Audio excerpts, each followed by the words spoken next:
No problem. And thanks, Sarah. It's been a really interesting discussion. So massive thanks to all the other speakers. It's been really interesting to hear people's points of view and what is happening. Obviously, I'm here tonight speaking on behalf of People's Assembly. People's Assembly was launched in 2013 to campaign against austerity. And, many people were sort of thinking it would be it would be really good. We'd get a Labour government, everything would be sorted out. And obviously, many of us, including myself, didn't think that would be the case. And clearly, evidently, that isn't the case. So it hasn't really taken very long for Keir Starmer's poll ratings to plummet. We've all seen that. We've seen the massive sort of backlash against what the rhetoric is from the current government.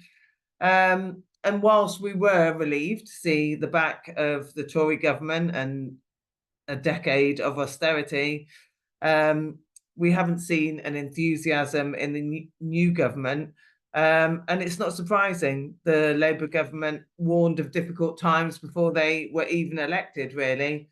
And post-election, they made, in my opinion, two huge errors. One was the cutting of the winter fuel payments, which had a massive impact in terms of people's perception of who they were attacking, and also their refusal to lift the two-child benefit cap. And again, I'm a teacher. That's my job. That's what I do in my day job. I work full-time as a teacher in a primary school, and we know the impact that cap has had and the impact it has had on the rise in child poverty and the impact we've seen over the last few years in terms of rising child poverty and what is happening in our schools and workplaces. So, I think we're very clear from People's Assembly that honeymoon period has been well and truly cut short, and we're on a trajectory of having to really push back against a government.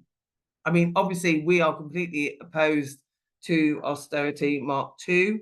Talks from our government of tough choices has not included ways to increase taxation on the rich or to raise tax on unearned income. But Starmer constantly preaches about reform, for which we in our movement recognise as a sort of alternative word for privatization, which we've seen over the past decade, the privatization of our NHS, the same within education through academization and the huge impact that has had. And obviously the stroke made millions of pensioners worse by cutting off the winter fuel allowance, as I've already talked about. But, again, all of these policies will worsen working class life and make people poorer, and in some cases will cost lives, as other people have talked about. I think our view is that the autumn budget is likely to bring further cuts to services already decimated by over a decade of Tory destruction. But I think our role in the movement is to be clear.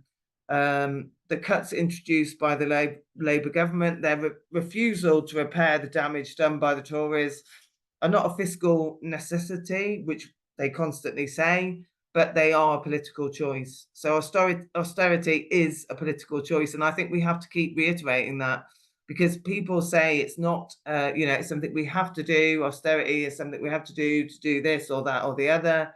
But it's not. It's a political choice to maintain this divide between those who are rich and those who are not. So at the same time that we're being told there's not enough money to meet basic needs and fund crucial services, which we're constantly told, the government has pledged over £7 billion to prolong the war in Ukraine and has pledged to increase defence spending by another £20 billion a year. So apparently we have enough money to kill people, but we don't have enough money to keep people alive in our own country. During 12 years of the most brutal cuts, the number of billionaires in the UK has increased from 55 to 177. And since 2022, while many people weren't able to afford to heat their homes, the world's largest oil companies made record profits of £223 billion. So whilst we're constantly being told there isn't money, there seems to be money for the richest in our society. So as ordinary people grow poorer, the rich have been accumulating eye-wateringly vast amounts of money. The money we need is there. It's just in the wrong hands. And our government at the moment seems unable to tackle that or to take on the need for us to address that and to start taxing the rich. It's not difficult. It's not complicated. We don't believe it just requires a political will. Poverty, hopelessness, and scapegoating of asylum seekers and migrants is a fertile breeding ground for fascism. We've seen that over the summer. Within weeks of the Labour victory, the far right launched violent attacks on Muslim communities and on hotels housing asylum seekers.